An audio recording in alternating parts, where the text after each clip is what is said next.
One night, Henry and Gordon were alone with James. Although Sir Topham Hatt was beginning to think well of him, whenever a chance came, the other engines would talk of nothing but bootlaces. "Remember when they had to use a bootlace to get you out of trouble, James?" they would tease. James tried to get back by talking about Henry, who got shut up in a tunnel, and Gordon, who got stuck on a hill, but they wouldn't listen. "You talk too much, little James," said Gordon. "A fine, strong engine like me has something to talk about. I'm the only engine who can pull the express. When I'm not there, they need 2 engines. Think of that. I've pulled expresses for years and have never once lost my way. I seem to know the right line by instinct." Every wise engine knows that the signalman sets the switches to make the engines run on the right tracks. But Gordon was so proud he had forgotten. "Wake up, James," said Gordon next morning. "It's time for the express. What are you doing? Odd jobs? Ah, well, we all have to begin somewhere, don't we? Run along and get my coaches. Don't be late." James went to get Gordon's coaches. They were all shining with new paint. He was careful not to bump them, and they followed him smoothly into the station singing happily, "We're going away! We're going away!" "I wish I were going with you," said James. "I should love to pull the express and go flying along the line."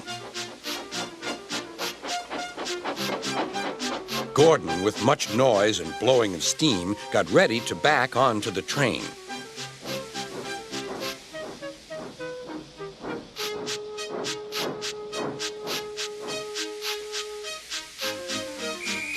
Sir Topham Hatt was on the train with other important people, and as soon as they heard the conductor's whistle, Gordon started.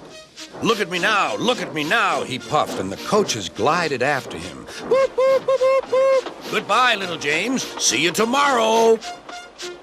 James watched the train disappear and then went back to work. He pushed some freight cars into their proper sidings and went to fetch the coaches for another train. James had just brought the coaches to the platform when he heard a mournful noise. There was Gordon trying to sneak into the station without being noticed. "Hello, Gordon. Is it tomorrow?" Gordon didn't answer. He just let off steam feebly. "Did you lose your way, Gordon?" "No, it was lost for me. I was switched off the main line onto the loop. I had to go all round and back again."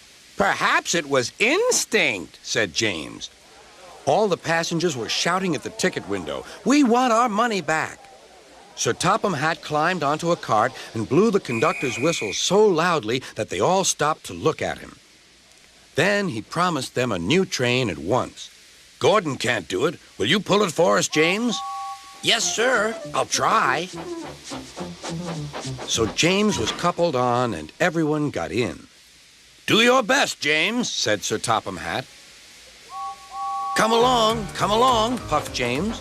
"You're pulling us well, sang the coaches. "Hurry, hurry, hurry," puffed James.